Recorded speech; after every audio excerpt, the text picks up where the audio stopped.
this edition of FedGov Today with Francis Rose, the top of the list for acquisition consolidation at GSA. Big number one change GSA has to get right is taking over the procurement of common goods and services for agencies, right? You got to make sure you satisfy those agencies and do that work properly. Former FAS Commissioner Alan Thomas on FedGov Today in just a moment. First, though, the Coast Guard says 4 campaigns will comprise its Force Design 2028 effort. The service lists those campaigns as people, organization, contracting and acquisition, and technology. The director of the Force Design implementation team, Captain Jonathan Carter, will tell you about it on FedGov Today TV this week. The show debuts at 10:30 this Sunday morning on ABC7 in Washington and on the FedGov Today YouTube channel. If you missed the debut, you can watch it on demand at fedgovtoday.com and on YouTube. The Department of Homeland Security will use the General Services Administration for 2 of its biggest contracts moving forward. DHS canceled the PACTS 3 contract right before Independence Day, and it's canceling awards on FirstSource 3 also. Alan Thomas is founder of Alpha Tango Strategies. He's former commissioner of the Federal Acquisition Service at the General Services Administration. Alan, welcome. It's great to talk to you again. I think the surprise here was the way that this happened and when it happened, more so than that it happened. Small businesses that were on these contracts already are obviously unhappy about it. What's your takeaway from not just the fact that this has happened, but the way that DHS decided to shift all of this work to GSA? Welcome, Alan. Thanks for having me, Francis. Good to see you again. Well, as you said, it's not surprising, right? I mean, there's a trend of centralization and consolidation. In fact, when DHS made the announcement, they cited the executive order, right, 14240 for those who are following along on consolidating procurement in GSA. And, this is really, I think, an outgrowth of that. I would say, DHS, I think they had their departmental hat on here, right? And they weren't necessarily viewing this from an industry standpoint. And I don't mean that in a bad way, right? I think DHS looked at this and said, wait, we have 2 contracts that have near perfect overlap with solutions that GSA already offers from a government-wide perspective, the Schedules program and Oasis Plus, right? And many of these vendors, perhaps almost all of these vendors, hold those vehicles already or will hold those as they move along and make awards on Oasis Plus. And so if you're DHS, you say, 1, I want to get in alignment with administration priorities, which is centralize and consolidate.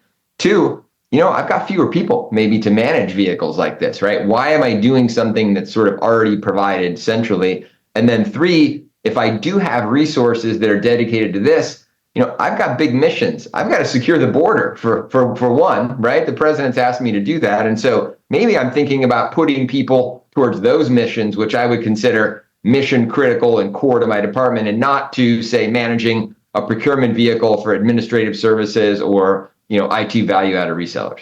The push here that it strikes me, too, is that I bet this will make every single other agency across the federal government go, boy, if DHS is doing this to get in alignment with the White House, this is serious, and we need to take a look at what we've got on the street also and figure out how to do what DHS is doing. Does that make sense to you? Yeah, yes, it does make sense. And Francis, you saw it just a day or 2 ago. Actually, the Army CIO put out a memo, which directed everybody in the Army who's buying a cloud solution at the secret level or lower to use the JWCC contract, which is the central contract that DoD put in place several years ago. If you remember, there was kind of the replacement for the JEDI initiative, and that to me is in the same vein here, right? They're not necessarily canceling some Army vehicle they have, but they're essentially saying, hey, look, if you're buying outside of this central vehicle we have for cloud services, you need to not do that, right? Going forward. And the memo also said, if you have a deal that was outside of that agreement, we're going to work with you to transition it over to that agreement, right? So same idea, right? Really centralizing, consolidating spend in already existing vehicles. The thing that I can't understand, maybe there's something that I missed, but using the Army example as one, the DHS example as another, and I don't want to pick on either one of those organizations, any organization. If somebody else already has this, how come that in 2024, 2025 timeframe, we're still stuck in this space of spinning up something customized for my agency if OASIS already exists and all of this work at DHS can transition to it, or the vast majority of it can transition to it, if an organization like the Army has the option already, if JWCC already exists, they can go through DISA and buy whatever they need for the cloud. How do we get folks out of that mindset that we have to spin something up ourselves? Yeah, I think the government talked a good game in the past, right, about buying as an enterprise, but the truth is that there were many, a proliferation of solutions, right, was allowed, right? So it wasn't what I would call a kind of pure corporate approach. And this administration, controversial in some respects, right, in some areas, but has really taken what I would consider a pure corporate approach to procurement. And so they are very much thinking about trying to buy as an enterprise. You'll hear them say, kind of buy with a single federal wallet, if you will. And you can't do that for everything because not everything is a common good or service, but you could certainly narrow down and, again, consolidate the number of vehicles. I think also, to some extent, if you think about when the administration came in, the DOGE teams, right, they went in, they reviewed contracts. They had to look at a lot of different data sources. There were many different contracts out there. To some extent, that was hard for them to understand. And so, having fewer places to spend money is also a way to better control how money's spent, right? I say in your personal life, do you have 6 credit cards or 2? Right. My guess is if you have 2, you're probably a little bit better at managing your spending than if you have 6 or 7. Yeah. Right. It's at least easier to keep track of. That's for sure. What's the role of the vendor community in helping agencies to stay on track with this, if there is one? And is there an incentive for the vendor community to do that, to say when they see an RFP or they see an RFI or something like that, hey, this is something you could do through this vehicle instead of trying to do it on your own? Is that appropriate? Is that legal? I don't understand anything about that area at all, Alan. 100% appropriate and legal, Francis. I mean, that's industry will call that trying to shape the opportunity, right? And that, and to some extent, when there are a proliferation of vehicles out there, that becomes the great game among industry is, where's the opportunity going to be placed, right? And people are angling for it to be placed on vehicles that might be more advantageous for them for one reason or another. So this to some extent cuts down on that, but there's still going to be multiple potential options out there, right? It is absolutely appropriate for industry to think about the work that needs to be done and then the scope of the vehicles that exist out there and offer an opinion on where they think the work fits in terms of the vehicle with the best scope. So that's an absolutely an appropriate conversation to have. And the government should be listening, right? Take in sort of all that input, and then ultimately the government will make a determination on where they think is the best place to put the requirement. How far can this consolidation potentially go, Alan? I think you and I were talking before we turned the recorder on. When you and your colleagues started doing the schedules consolidation at GSA, there were like 14 schedules, and people said, well, you can't ever get it down to 1. Maybe you get down to a handful or whatever, and you got it down to 1. And so now there's 1 schedule. Is it possible that at some point in time there could be 1 GWAC that just has everything? And because I was on a call yesterday with Larry Allen at OGP, who's working on the FAR overhaul, and we talked about moving some of the GWACs like NASA Soup into GSA and so on. And at some point in time, it seems that these GWACs would become redundant when you have the same kind of overlap among GWACs that had previously, historically, have been at different organizations, that you then, if they're all together, you see what I'm getting at. What's the minimum landscape look like at some future point, do you think?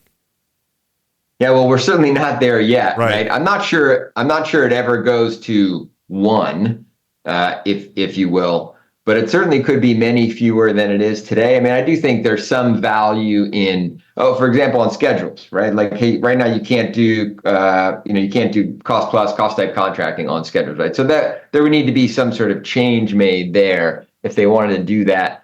I don't think GSA is contemplating that now. There's a lot on their plate.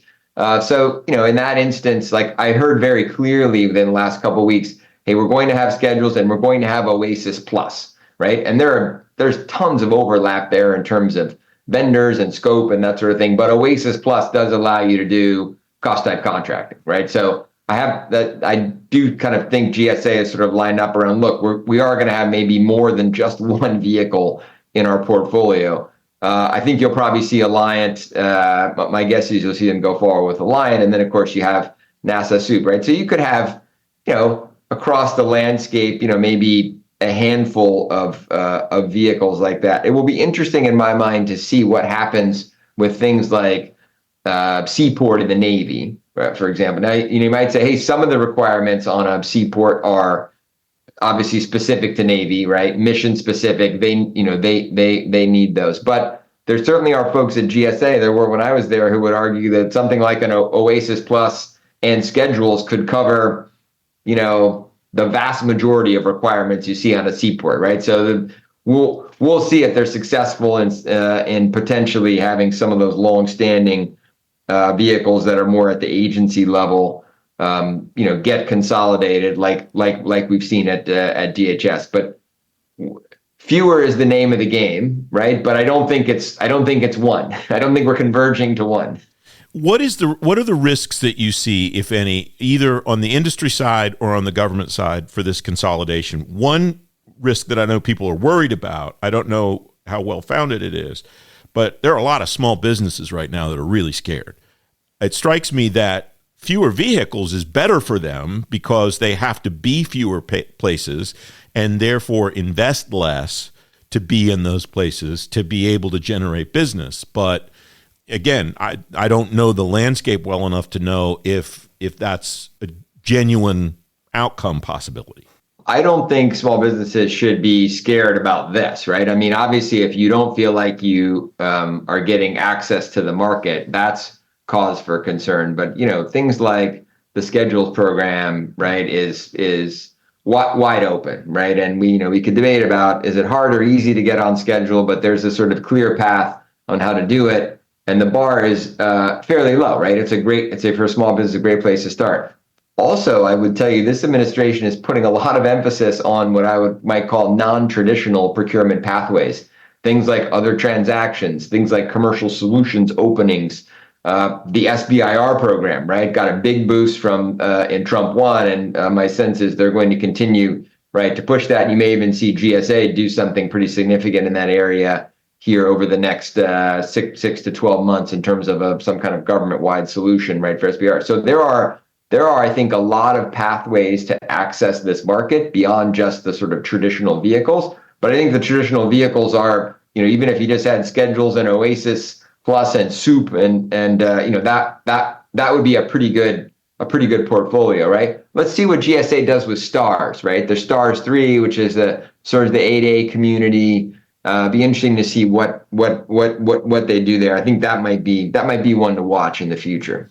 All right, I'm going to put you back in your fast commissioner job for a day, like 2 years from now, and I want you to tell me what you would look at to see if all of this consolidation has worked the way that it should work to achieve the outcomes that the administration has set out for it. Always dangerous, but. Look, the most important thing around this consolidation is the work that GSA is doing in concert with the agencies to take over procurement for common goods and services, right? This GSA is standing up this Office of Centralized Acquisition Services, and right now they're back and forth with agencies about what exactly GSA is going to buy on behalf of them.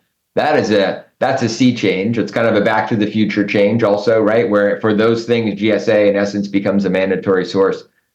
You have to get that right. If I'm sitting in that seat, that has to go right. Almost everything else I probably do or had done up to that point, if that doesn't go right, it won't matter. If it does go right, then my tenure would be deemed a success, right? So I think that, to me, that is the number one critical priority that GSA has on the acquisition side.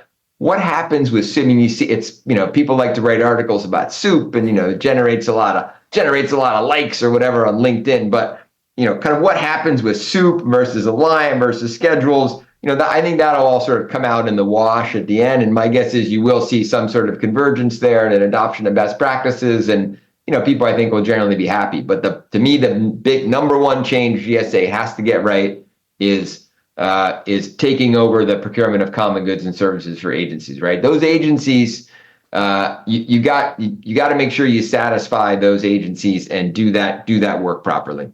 It's great to talk to you as always, my friend. Thanks for joining me, Alan. Thanks for having me. You can read more about the acquisition consolidation underway on today's show page at fedgovtoday.com. The next FedGov Today podcast is coming Tuesday. The Office of the Director of National Intelligence is getting a makeover. John Sherman, the former ODNI and former DOD CIO, has some thoughts about that. You can listen to that show and every FedGov Today podcast anytime you want on Apple Podcasts, Spotify, or on demand at fedgovtoday.com. I'm Francis Rose. Thanks very much for listening.